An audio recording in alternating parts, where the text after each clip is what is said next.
A lot of times people see you at events, they see you at parties, and they think, oh, it's all cruise. It really isn't. I have to be at the office every day at 6 a.m. So a lot of times I go, straight from work or straight from my bed to work with no sleep in between. You have to curate stories. It's not easy talking to a microphone, but expecting thousands of people to resonate with what you're saying. So it's a lot of work, research, walking, like I said earlier, that diplomatic line.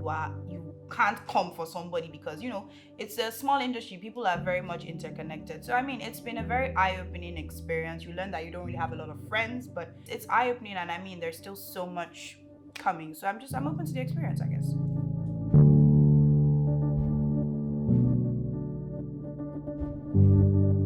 Radio, to be honest, fell into my lap. I'd actually gone for a TV interview and I started doing radio first at a station that outsourced programs and content onto mainstream radio. And then I auditioned for the Beat FM and I got it.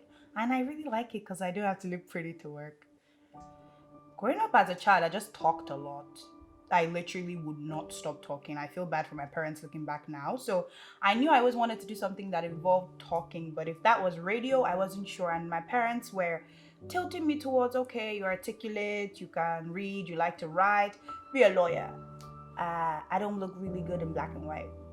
So I said, no, we're not gonna do that. So I decided, what are my other options? By the time I was 15, 16, I had made up my mind that, okay, one way or the other, I was going to talk for a living. Was it now being a radio person? Was it being TV? Was it being hosting? Was it, news? I mean, I explored quite a bunch of things before I finally decided on radio. All those other things I explored, I'm still going to do. But, yeah, radio is what it is right now. So I wouldn't say I necessarily knew, but I knew I had to talk. I had to talk and make money. I remember my dad used to live in Benin.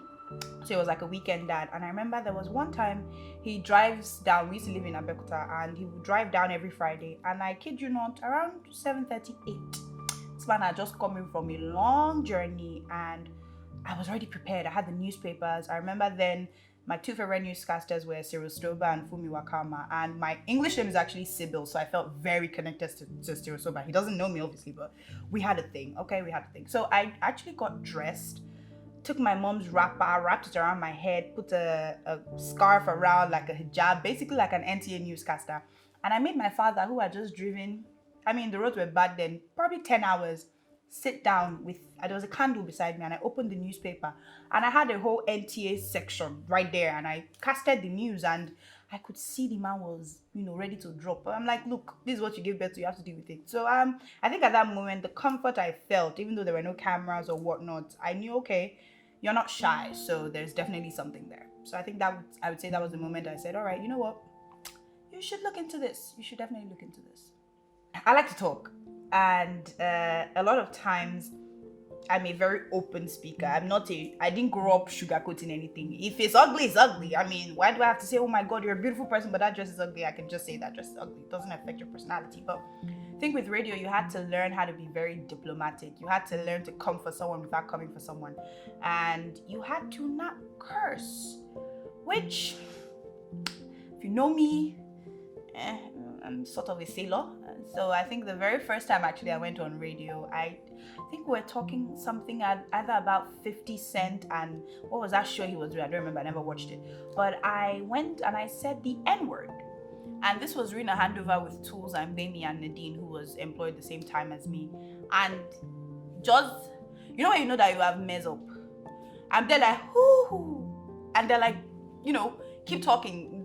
With that, once you stall, people remember the last thing you said, but once you say something to cover it up, you're fine. So I'd actually said the N-word and I was like, oh, so yeah. And then they took over. Obviously, they're more professional than I am. I just started the job. So I think that was the first time I would say I proper fumbled on radio. And with radio, there are penalties for stuff like that. So once you touch my money, my brain resets. I haven't cursed on air anymore. I say things like butterfingers. I've come up with so many words just to not curse. I should have a dictionary for myself. My parents raised a very independent child. I think they've always known that I'm going to do what I'm going to do. If it feels right to me, that's how I was raised. If you can justify whatever it is you're doing and it makes sense, then great. My dad, I would say, wasn't necessarily on top of the idea at first because obviously it's Nigeria. You want to be a radio person, where's that gonna bring you? What's that gonna get you? But I feel like with time, and he actually saw that I was good at it. It wasn't a case of, oh, this is a hobby I want to have, or oh, this looks cute, or I want to do it because I want to be popular. He saw that, okay, this girl's got it. So with time, they both hopped on. They listen every time. I have YouTube channels. When I wanted to start something on my YouTube channel, my mom basically did all the research. She went on YouTube and found other videos. Pinterest got me images to use. So I mean, they're very involved. I'm their only child. They don't have a choice, I think. Hi, Mom, if you're watching this. Hello. Oops. So there's this thing on radio we call air checks, where you go on live radio and talk. If I don't do one air check, my dad literally happened on Friday. I had something I was doing downstairs, so my co-host went on air before I got upstairs, and my dad literally sent me a message, where are you? Why are you not on air? I'm like, oh, okay, so you guys actually listen. Maybe I should censor some of the stuff I say. It's important because in failing, I have learned that I'm not going to fail again. My dad always said to me, there's nothing bad with failing. It's failing and not getting back up that's the problem. I've had good days. I've had bad days. I've had days where I didn't even realize how strong I was. For example, I got some really bad news about a family member at the beginning of my show, and I had to carry on the remaining 5-6 hours of that show as if my world was perfect. That's something else people don't even take into consideration.